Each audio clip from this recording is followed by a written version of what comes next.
Susan and her husband, Jerry, fancied a change and decided to take over a pub in a small picturesque village. The pub had been suffering for years, but the couple were determined to give it a go. They knew it was a massive risk financially, but sometimes if you didn't take risks, then what was the point? The place was on the outskirts of the village, surrounded by beautiful countryside. The first week was disappointing, to say the least. Apart from old Jeffrey, the local farmer, and 3 of his friends, which were of a similar age, coming in dead on midday for 2 hours to play darts 3 times a week.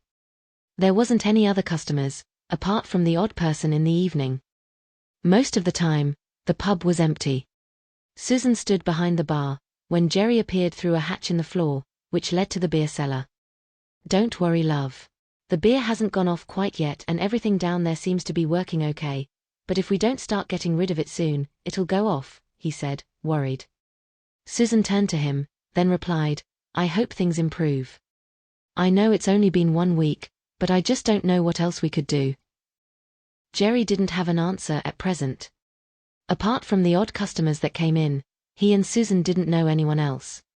"I hope you don't mind, but I might go for a walk around the village to get an idea of what this place is all about," he said. "Yes, it's worth a try, love.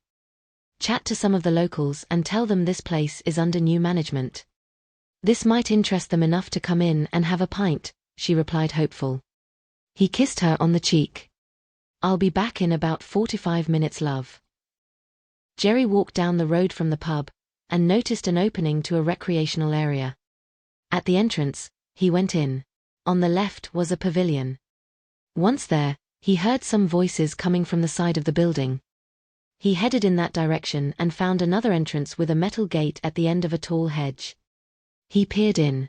The first thing Jerry saw was a crowd of people, then he noticed 2 people playing bowls. Being as quiet as he could, he opened the gate, then walked to the crowd and asked one gent what was going on as he'd just moved here with his wife. The other man, who was a bit older than him, said in a friendly manner, "Would you be interested in joining in? We travel to different areas and play bowls with other teams. To be honest, we need more players. The turnout this year was very disappointing." Jerry explained to the man that he didn't have much spare time, as he'd just taken over the pub down the road. The man looked at him and laughed, before saying, "Do you mean that old bugger who ran a perfectly nice boozer to the ground has finally gone? He was a nasty chap, that one. Me and my wife used to go in there until about 2 years ago, when I had a falling out with him over bringing our dog in. He told me to my face that he hated animals and didn't want them in his pub." Jerry found this odd, as there was plenty of space inside. Then a thought came to him, and he asked the man, "I'm not sure if you or any of the villagers would be interested, but me and my wife are thinking about having a quiz night. Or bingo night in the not-so-distant future. Would you be interested in attending?" "Yes, very much," was all he answered. A week later and the first bingo night had been planned for Sunday evening, which was 4 days away. Susan had put a sign outside the pub to let people know. Also, there was a little article in the local village magazine about it. Since Jerry had met the man at the bowls game, they'd become friendly. The man, whose name was Paul, even brought his wife Mary to the pub one evening, with their dog. It was finally here. More people turned up than expected, and Paul did a terrific job as the bingo caller. By the end of the night, everyone left the pub happy. 2 weeks later, they decided to try a quiz night, also on a Sunday evening. By 7:30, the pub was packed, much to Susan and Jerry's delight. Then 2 weeks after this it was bingo again. Susan collected some glasses from the table where some young blokes had sat when she heard someone entering the pub.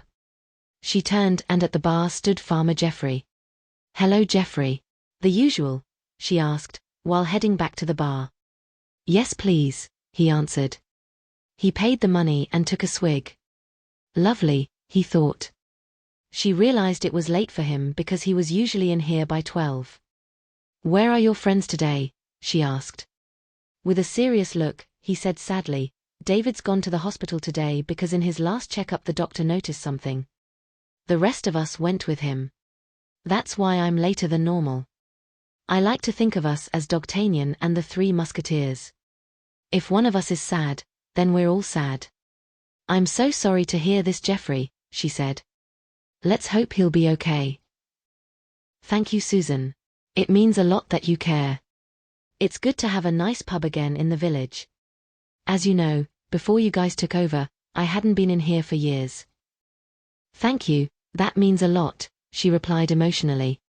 After the first week here, we thought we'd made a mistake. We're so happy things have worked out just fine.